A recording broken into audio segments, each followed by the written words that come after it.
You are tuned in to another edition of Americana Music Profiles, brought to you by Americana Rhythm Music Magazine and AmericanaMusicMagazine.com. I'm your host, Greg Tutwiler. Let's jump right in to the next exciting interview.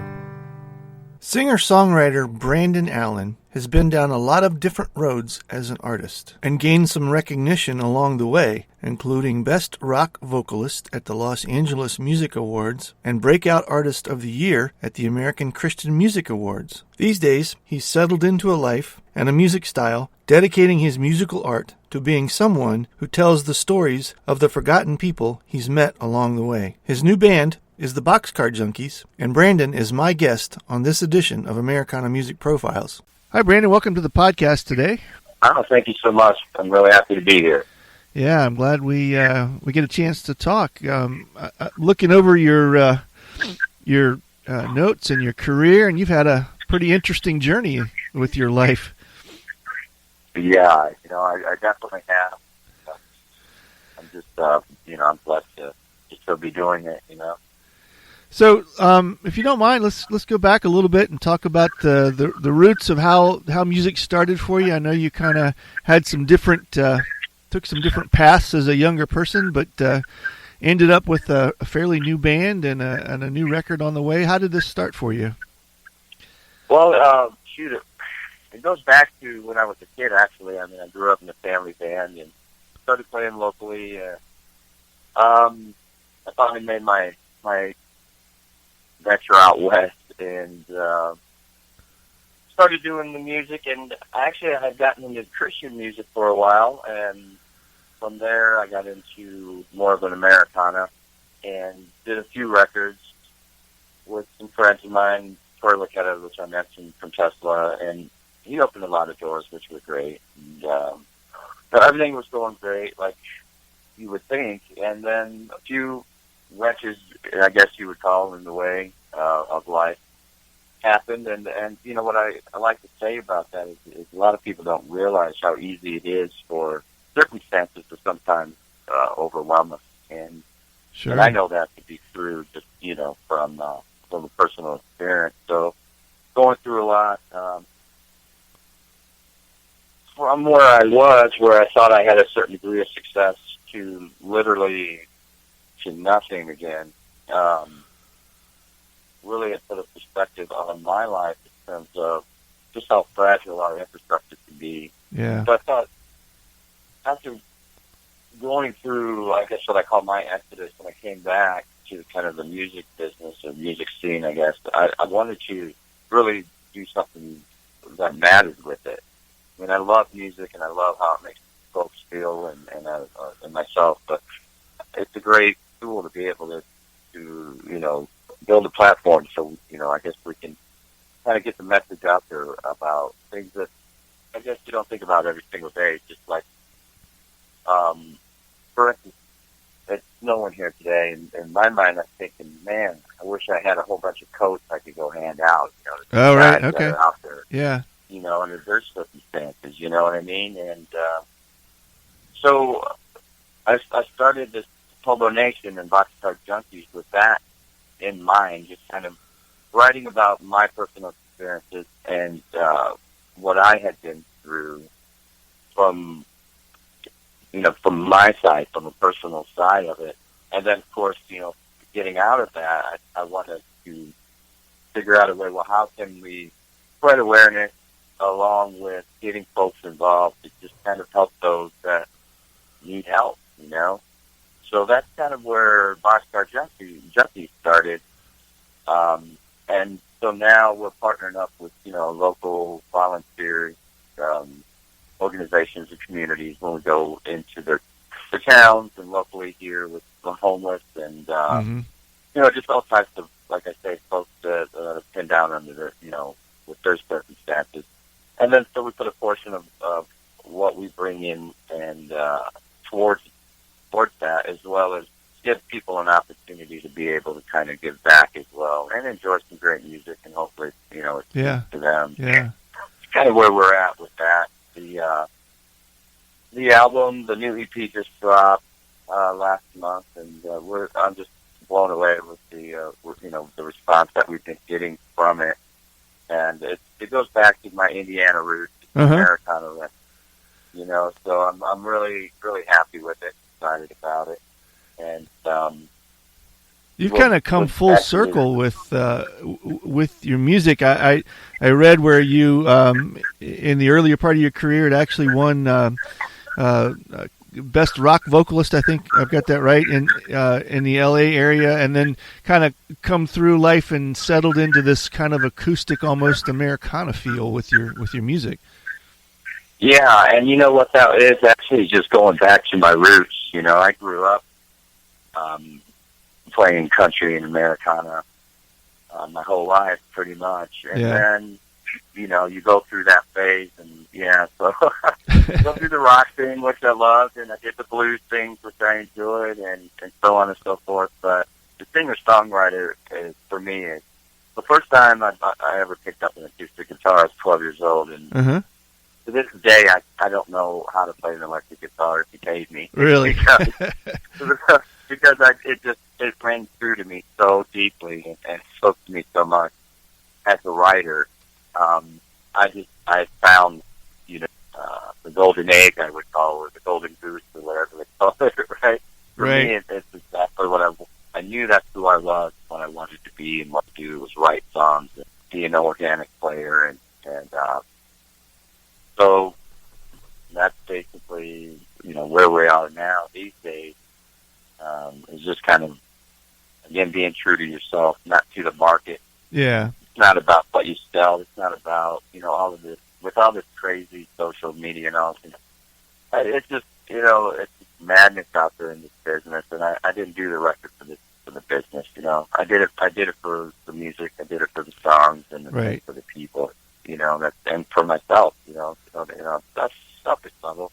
I feel like I have to get these songs out of me, and I also feel like there's people that need to listen, and hear them. Right. Because you can speak to them. So that's always been my passion. Are you able to do this full time, or do you have other things you do to supplement the work? Yeah, right now I'm doing it full time. Sony actually is behind the project. Oh, good. Okay.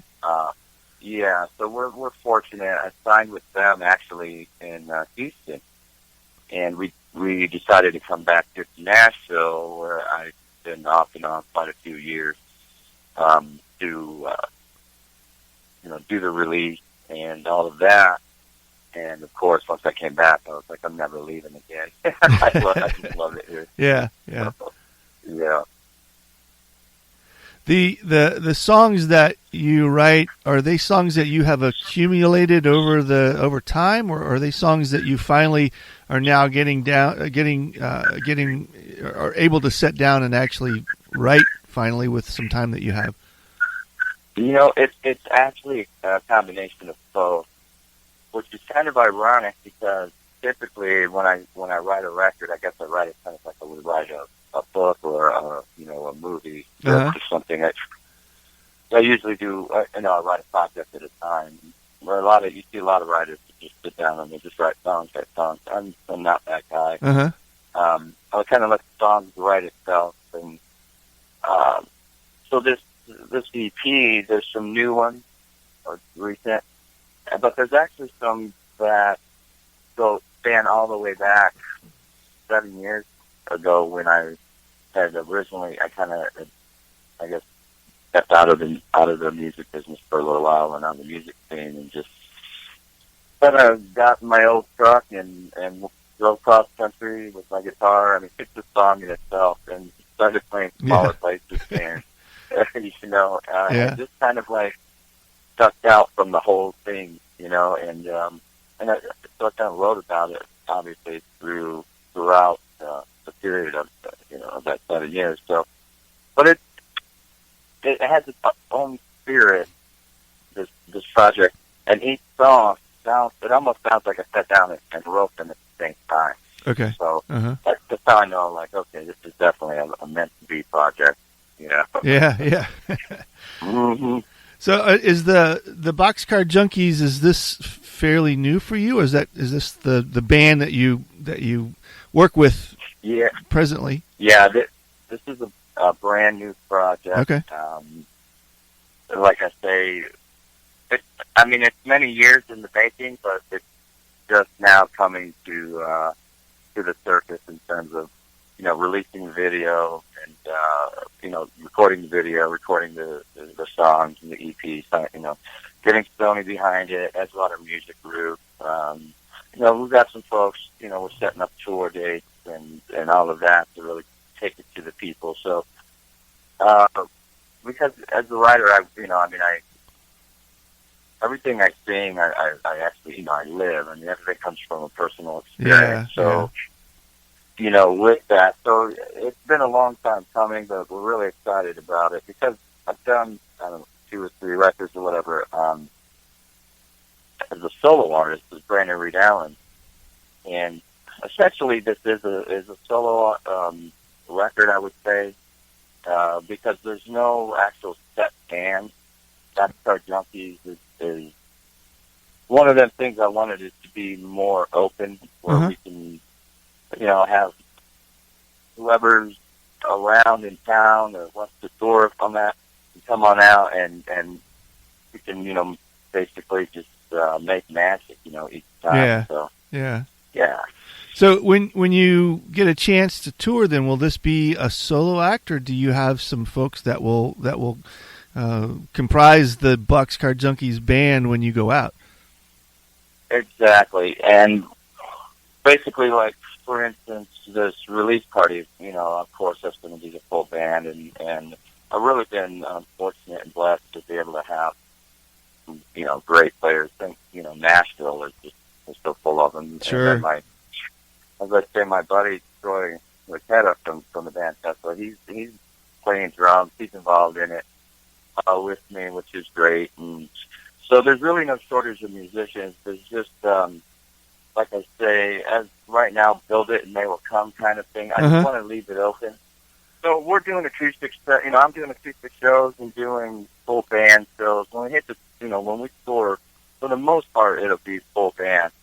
But, we'll also be doing some acoustic dates too, in terms of, just kind of smaller, intimate settings as well. So what's the tour look like for you guys? Is it more regional, or do you plan on this being a national swing? That's at this point, we're just putting that out there and seeing. Right now we're going to just start off regionally because that just makes most sense, in terms of financially and all of that. And then if it goes beyond that, essentially, I see us going national pretty quickly in terms of there's a lot of opportunities out there to get on some of these tour dates and really be able to take it to the people. So, I would essentially I would say, we're hoping to go as big or little as it's supposed to be. Yeah. That kind of thing. Yeah. Definitely not looking to be the next Garth Brooks. There's no mistake about that. But as long as we can get some good music out there for folks. Sure, And yeah. that at the end of the day, that's what we're trying to do. Not trying to puff anything up or make anything bigger than it is. We're just trying to play some great songs and get for great cause. And Yeah. Because after you chase it for so long and even get, I guess, a level of success or whatever, the more you get, the more you realize it's not about that at all. It really comes right back down to the songs and to the love for it. Yeah, yeah. Well, I really dig the music. It's really got a nice kind of straight down the middle Americana feel to it. I love that umbrella because it can fit in so many different places. Do you have a sense yet of the type of audience that is resonating with what you're doing? Is there a venue or bracket of folks that seems to fit better with? You know what is so awesome about Americana, and I've always said, but this project in general, the demographics and the age span, and it is completely a melting pot. Yeah. It's wide open. I to rockers to classic country bands to older folks to even the younger generations are coming to the shows and download the music. And because, like you said, I think it speaks to so many people on so many different levels. Yeah. And it's such a, it's really kind of the heart of Americana. It's that simplicity, but of with the organic instruments and of course the lyrics are they're honest and I think they're really true with so many different types of folks. So, yeah. So the do I have this right? The current single is "Hey Mama." Is that the first release? Yeah. Okay. Yep. Yeah. What's the origins behind that? You said earlier that you lived a lot of these. Yeah. Pretty much every lyric. I remember writing that song many years ago. After I had hit some pretty hard times in my life, and as I say, that's when I kind of just ducked out and I literally just kind of lived a hobo life for a while. Yeah. But so the song just kind of speaks about that, and then I again kind of blown away by the response because we when we put it out, I had hoped that it would speak to people, but I didn't realize it would to this level, so quickly. So yeah, I just let us know, okay, we're on track, and it's really fired up about it. The whole project just and everything's timing, as you know. Sure. It just seems like it all has to come together for the right reason at the right time. Right. When people need to hear it or to make a difference. Yeah. Not just, again, just granted it's doing great on charts and all that and sales, but none of that stuff matters. It really just some of the comments that I'm receiving on how it's helping folks. That's the main cool thing to me about it. Yeah, that's awesome. So and that's what I love about Americana music too, because that's that audience it's just I don't know, there's like a kinship. Right. Yeah. You see that especially at the bluegrass Americana folk type gatherings. Even the artists are reachable. They don't. There doesn't seem to be a separation necessarily from the stage and the audience in terms of personability. You can reach the artist and have a conversation if you want to. Exactly. Yeah. There's no security guards and barriers and flashy lights. Yeah. And it's music and it's stripped down to its finest. Yeah. And that's Tom Petty once said, if you can't play a song acoustic, then it wasn't a good song anyway. Yeah, I like that. That's good. So the EP is out. Does it have a title? Yeah, it's called ESP. Established 1973. Oh, cool. Which is when I was born, and so it makes sense. Yeah, good. And where can folks get this and reach out, catch up with you, comments on your music, have a conversation? Oh yeah, you can go to boxcarjunkies.com or any of the social, Facebook, Instagram that everybody and their mother has. Right. Anything under Boxcar Junkies, and then you can also go to YouTube, check out the new video single, and then of course it's anywhere, Apple, Amazon, iTunes, whatever, Spotify. Sure. All of them platforms. So pretty much anywhere that has music, we're on there. Good. Good. Well, thanks, Brandon. I appreciate it. It's been great chatting with you a little bit and learning about your story, and certainly wish you well with the record and the Hobo Nation project. Well, I sure appreciate that too. And as far as Hobo Nation goes, there's a page on the Boxcar Junkies website. It explains a little bit more of kind of what our goal is and what our plan, of action, basically, plan of action to to help folks get out there, get the word out there, And like you say, you know, with the Americana as a platform, without all the glitz and glamour, Yeah. we can just all get together, play some music, and, like I say, find a common cause. That's kind of what we're trying to do, right? Yeah. At the end of the day, you're going to want to spread love, really. Sure, yeah. You know, so that's what we're doing. Not Yeah. trying to reinvent the wheel or anything. Yeah. Yeah, awesome. Good. Well, thanks, Brandon. I appreciate it. Yeah, I sure do. I do, too.